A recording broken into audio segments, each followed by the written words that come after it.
હાય guys, happy mother's day. આજે mother's day ઉપર બધા પોતાની મા માટે કંઈ ને કંઈ લખતા હોય છે, પણ મેં આજે એક ખાસ પાત્ર માટે લખ્યું છે, અને એ છે મારી સાસુમાં.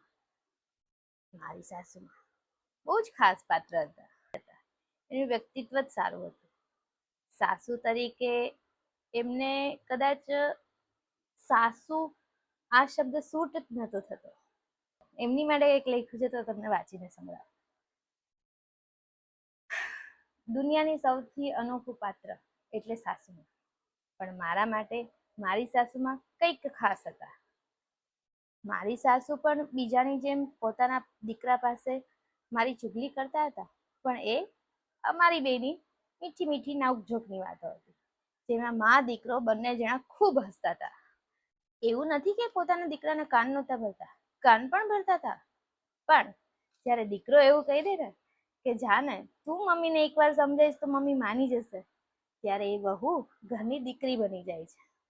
અને જ્યારે સાસુ અને દીકરો બંને ભેગા થઈને ચુગલી વાતો, કાન ભરેલી જેટલી બી વાતો હોય એ બધી વાતો કરીને જ્યારે સાસુમાં દીકરા પાસે જ પોતાની વહુના વખાણ કરે ને, ત્યારે એ સાસુમાં માં બની જાય છે.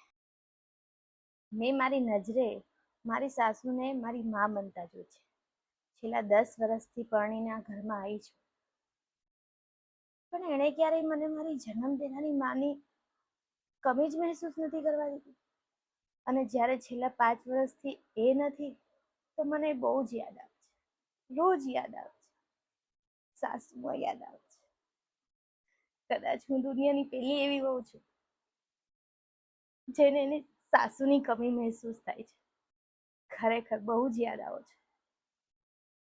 પણ મમ્મી, હું પ્રોમિસ કરું છું, ભવિષ્યમાં હું જ્યારે કોઈની સાસ બનીશ, જ્યારે મારી બહુ મને એવું કહેશે કે મમ્મી તું દુનિયાની બેસ્ટ સાસુ છે, ત્યારે હું એવું કહીશ ના બેટા, મારી સાસુ દુનિયાની બેસ્ટ સાસુ. હા, હું તમારી પાસેથી જ શીખી છું. મમ્મી, એવું કહેવાય છે ને કે દીકરા દીકરીના વખાણ થાય છે ને તો મા બાપનું સર એકદમ આમ ગર્વ મહેસૂસ કરે છે, એકદમ પ્રાઉડ ફીલ કરે છે.